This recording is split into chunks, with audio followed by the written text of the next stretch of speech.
Je me faisais une joie l'autre jour de rattraper sur YouTube un extrait de On n'est pas couché.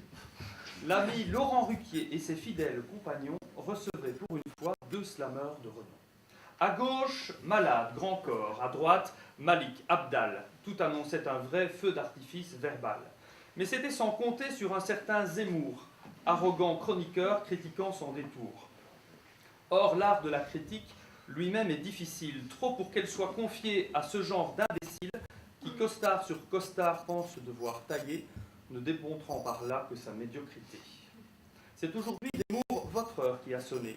À mon tour de vous dire vos 4 vérités. Je vous sens tendu, crispé, tout à coup, tout penaud. Vous ne devriez pas. Le slam, ça ne vole pas haut. Ce jour-là fut l'homme à la béquille. Votre but évident, de le mettre en charpie. Ramassis de rimes pauvres, style sincère mais navrant, un niveau juste digne d'élèves de 14 ans. Quand je pense, mon ami, qu'on étudie en classe certains textes de vous, où va la France, hélas? Alors comme ça, c'est vous, le poète d'aujourd'hui? Si même les profs le pensent, je crois que tout est dit. L'intéressé, modeste, n'a jamais dit cela. C'est vous qui lui faites dire ce qu'il ne prétend pas. Avant de nos écoles, le niveau critiqué, apprenez, cher Zemmour, à lire un énoncé. Vous dites de nos jeunes qu'ils manquent cruellement de culture. Le slam leur en ouvre les portes, vous lui crachez à la figure. Qu'ils ne perdent pas leur temps à ça, qu'ils lisent plutôt Anatole France. Il faut bien commencer quelque part, c'est mieux que rien, à l'évidence.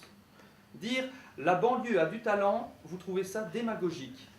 Désolé, mais maître Zemmour, votre discours n'est pas logique, car c'est en disant aux Français que les jeunes ne valent pas un bal que vous caressez au contraire l'opinion dans le sens du poil. Ça a beau marcher fort pour vous, comme journaliste au Figaro, désolé, vous n'êtes pas le seul capable de marier les mots. Vous tremblez sur vos bases. Était-ce une allusion littéraire? Les slameurs sont ignares, voyons. C'est forcément involontaire. C'est donc aussi par accident que j'userai de l'oxymore pour dire à ce public stupide combien je vous adore. Pauvre riche, aisé pénible, modeste dédaigneux, un vulgaire élitiste. Vous ne valez pas mieux. Cet auditoire, bien sûr, ne pourra pas comprendre, mais afin de vous dire que vous me les cassez, cher Zemmour, votre enflure, à quoi bon m'en défendre, je m'offre le plaisir de ces rimes brisées. La forme pauvre des slameurs entraîne aussi un pauvre fond. C'est vous qui le touchez quand vous nous parlez sur ce ton, qui lors d'une soirée slam ne pleure ni ne rit, n'a, comme vous, Zemmour, réellement rien compris. De plus, vous isolez le texte, oubliant la voix et le son. Erreur élémentaire, changer de profession. Une bonne critique se doit de ne jamais être partielle. Aveuglé par l'ego, on oublie l'essentiel. Peu sont les pseudo-intellos si pathétiques, je suis honnête. Mais qu'est-ce qui vous arrive, mon vieux? Vous faites une de ces têtes? Auriez-vous donc perdu le sens du Zemmour? C'est dit sans méchanceté, voyons, chacun son tour. Enfin, slameur bas de plafond, je ne crains pas la rime en hule. Je conclus donc de cette façon, mon cher Zemmour, je vous...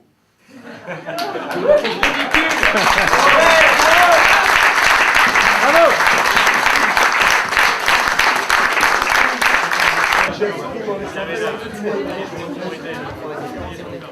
Mon bel flamand, je l'ai emmené à Champeau goûter la bière.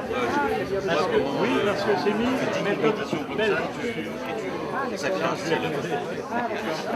Bon, il parle bien français, et les flamands, ils parlent bien français. Bon, le flamand, il dit des phrases, j'arrive pas à les répéter. D'accord, ça n'a rien à voir avec les goûts.